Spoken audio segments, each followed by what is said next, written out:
जय हिंद दोस्तों। हमारे रिलेशंस इंटरनेशनली बेहतर होते चले जा रहे हैं। फ्रांस की बात करें, यूनाइटेड स्टेट्स की बात करें, रशिया की बात करें, लेकिन क्या करें, हमारे नेबर्स जो हैं, हमारे पड़ोसी जो हैं, वो अपनी हरकतों से बाज नहीं आ रहे।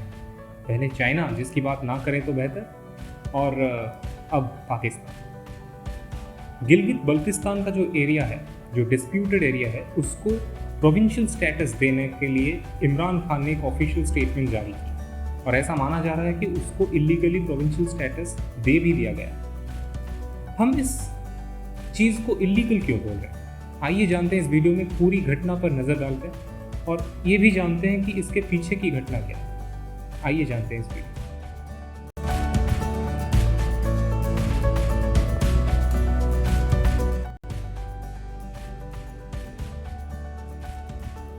ये जो प्रेजेंट डे गिलगित बल्तिस्तान का एरिया है, वो northern most tip of Kashmir present है, जहाँ पे आप ये देख सकते हैं मैप में। ये 1947 पार्टीशन के बाद पाकिस्तान ने इलीगली एक्वायर कर लिया था अपने कब्जे में। उसके बाद से ये पाकिस्तान के कंट्रोल में ही है, लेकिन ऑफिशियली उसको रिकग्निशन नहीं मिला। ये एक डिस्प्यूटेड एरिया है। जैसे आप लाइन ऑफ एक्चुअल कंट्रोल की बात करें, पाकिस्तान ऑक्युपाइड कश्मीर पीओके की बात करें, ये भी उसी तरीके से है, लेकिन इसको मेनली गवर्न किया जा रहा है पाकिस्तान गवर्नमेंट की तरफ। ये जो गिलगित बल्तिस्तान का टेरिटरी है, इसको 1970 के बाद से एक सेल्फ एडमिनिस्ट्रेटिव यूनिट की तरह से ट्रीट किया जा रहा है। मतलब इसको एक पाकिस्तान का हिस्सा नहीं, इसको एक अलग सेल्फ एडमिनिस्ट्रेटिव यूनिट की तरह ट्रीट किया जा रहा है। लेकिन मेजर शिफ्ट कहाँ पे आया? 2009 में। वहाँ पे पाकिस्तान के गवर्नमेंट की तरफ से एक ऑर्डर पास होता है, जहाँ पे गिलगित बल्तिस्तान की टेरिटरी को सेल्फ ऑटोनमस जो स्टेटस है उसको प्रोवाइड किया जाता है। इसका मतलब क्या है कि पहले जो गिलगित बल्तिस्तान का एरिया को पाकिस्तान कंट्रोल कर रहा था, अब उसी एरिया को वो खुद कंट्रोल करेंगे। उसी का एक अपना असेंबली होगा, उसका एक अपना लीडर होगा। लेकिन ये सब सिर्फ एक फॉर्मेलिटी के लिए था। एक्चुअल में इसको इस्लामाबाद से ही कंट्रोल किया जा रहा था। अब इसके चलते क्या हुआ कि गिलगित बल्तिस्तान के जो पॉपुलेशन है, वो मैक्सिमम अब ये चाहने लगे कि हमें एक प्रोविंशियल स्टेटस दिया जाए पाकिस्तान में, क्योंकि हमें तो अब एक ऑटोनमस यूनिट मिल गया, हमें ऑटोनमस स्टेटस मिल गया, तो अब हम पाकिस्तान में ज्वाइन होना चाहते हैं, लेकिन वो भी एक सेपरेट प्रोविंस की तरह। लेकिन पाकिस्तान ने तब ये इनकार कर दिया। क्यों इनकार कर दिया? इसलिए ये इनकार किया कि उनको सिर्फ वो नॉर्दर्न मोस्ट टिप नहीं चाहिए था, जो कि ये गिलगित बल्तिस्तान का एरिया है। उनको चाहिए पूरा कश्मीर, और इसी चीज़ को, इसी इशू को वो बार बार यूनाइटेड नेशंस में उठा रहे हैं। और अगर ये बल्तिस्तान के एरिया को एक्वायर कर लेते हैं, प्रोविंशियल स्टेटस दे देते हैं, तो उनका जो डिमांड है यूनाइटेड स्टेट्स में, वो वीक पड़ जाए। इसी वजह से पाकिस्तान गवर्नमेंट ने मना कर दिया कि नहीं, हमें नहीं चाहिए ये गिलगित बल्तिस्तान का एरिया, हम उसे ऐसे ही गवर्न करेंगे, उसको प्रोविंशियल स्टेटस नहीं देंगे। लेकिन अब क्या? अब वो चाइना को प्लीज करने के लिए ये सब कर रहे हैं। चाइना को क्यों प्लीज कर रहे हैं? बल्तिस्तान के एरिया से चाइना का एक प्रोजेक्ट जा रहा है, और अगर उसको प्रोविंशियल स्टेटस मिल जाता है पाकिस्तान का, तो चाइना के लिए वो आसान हो जाएगा उस प्रोजेक्ट को लेके आगे बढ़ने के लिए, जिसकी वजह से पाकिस्तान ये सारी गेम खेला। आइए पूरी घटना पे नजर डालते हैं। जो कंट्रोवर्सी है इस इशू को लेके, उसके ऊपर नजर डालते हैं। हुआ ये कि पाकिस्तान के प्राइम मिनिस्टर ने, मिस्टर इमरान खान ने, ये अनाउंस किया कि हम प्रोविंशियल स्टेटस देने जा रहे हैं गिलगित बल्तिस्तान के एरिया। उसके तुरंत बाद मिनिस्ट्री ऑफ एक्सटर्नल अफेयर्स के सेक्रेटरी मिस्टर अनुराग श्रीवास्तव ने एक ऑफिशियल स्टेटमेंट जारी किया।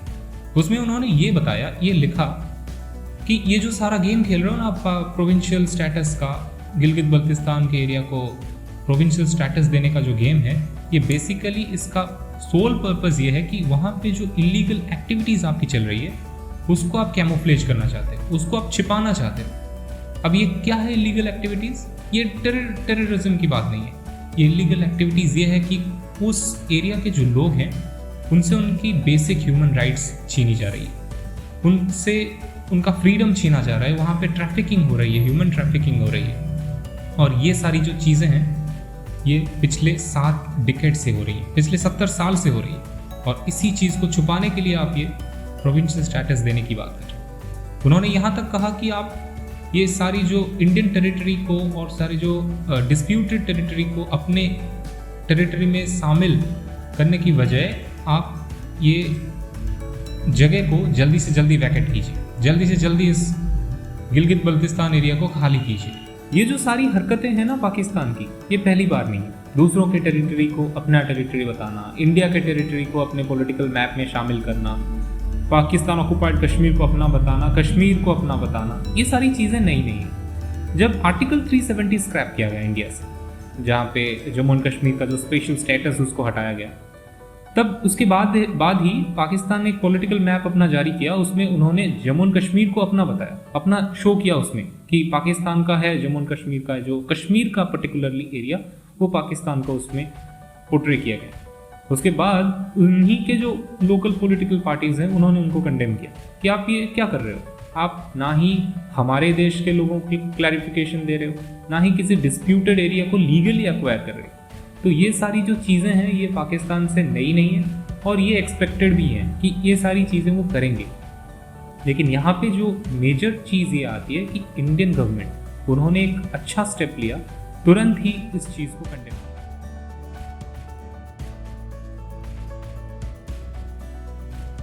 ये जो गिलगित बल्तिस्तान का इशू है ये एक्चुअली में स्टार्ट हुआ 2018 में। कैसे? पाकिस्तान के जो सुप्रीम कोर्ट है उन्होंने एक जजमेंट पास किया, उन्होंने एक ऑर्डर पास किया। उसमें ये बताया कि आप जो इलेक्शंस करना चाहते हो, पाकिस्तान गवर्नमेंट चाहती थी कि गिलगित बल्तिस्तान एरिया में इलेक्शंस हों, जनरल इलेक्शंस हों। तो सुप्रीम कोर्ट ने ये बताया कि आप जो इलेक्शंस करना चाहते हो अभी वो इलीगल है, लेकिन आप जो एडमिनिस्ट्रेटिव ऑर्डर है जहाँ पे अमेंडमेंट की ज़रूरत है इलेक्शंस को लीगल करने के लिए, उसको आप अमेंड कर सकते हो। यानी आप इलेक्शंस करने के लिए जो भी प्रोसीजर्स हैं एडमिनिस्ट्रेटिव ऑर्डर में अमेंडमेंट जो भी चाहिए आप उसे कर सकते हैं। उसके बाद से ही ये प्रोसेस शुरू हुआ गिलगित बल्तिस्तान को प्रोविंशियल स्टेटस देने का, वो सब चीज़ें शुरू हुआ। वैसे इलेक्शंस, जनरल इलेक्शंस अगस्त 15 को शेड्यूल था, लेकिन ये पैंडेमिक की वजह से उसको पोस्टपोन किया गया। शायद अभी नवंबर 15 में इलेक्शंस होने हैं गिलगित बल्तिस्तान एरिया में, जनरल इलेक्शंस। एक और इंसिडेंट ये हुआ कि जो सऊदी अरबिया है, जो कि की अलाई है पाकिस्तान का, उसने क्या किया, अपने एक नोट में पॉलिटिकल मैप उसने प्रेजेंट किया पाकिस्तान का, जिसमें उन्होंने पीओके, पाकिस्तान ऑक्युपाइड कश्मीर, और गिलगित बल्तिस्तान एरिया को पाकिस्तान का बताया, पाकिस्तान का शो किया उसने। उसके बाद इंडिया ने उनसे बोला कि इसको तुरंत करेक्ट कीजिए, अर्जेंट करेक्टिव मेजर्स आप लीजिए, और उसके बाद से उन्होंने तुरंत कोई पीओके और गिलगित बल्तिस्तान एरिया को पाकिस्तान के पॉलिटिकल मैप से हटाया। अब यहाँ पर गवर्नमेंट ऑफ इंडिया का, मिनिस्ट्री ऑफ एक्सटर्नल अफेयर्स का स्टैंड पॉइंट साफ है।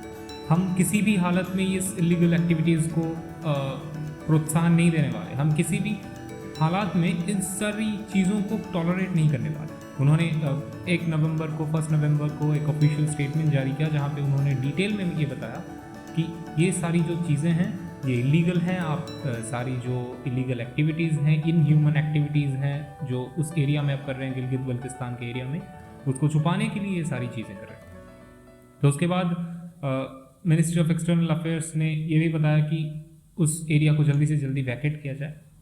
तो यहाँ पे चीज़ें हमको क्लियर नज़र आ रही है कि गवर्नमेंट ऑफ इंडिया का स्टैंड पॉइंट बिल्कुल पॉजिटिव है और वो चाहती भी है कि किसी भी हालात में पाकिस्तान को दूसरे किसी रीज़न की वजह से ये सारी इलीगल एक्टिविटीज़ वो ना करे यहाँ पे। तो देखते हैं आगे क्या डेवलपमेंट्स आती हैं इस टॉपिक को लेके, इस इशू को लेके। तब तक के लिए धन्यवाद, नमस्कार।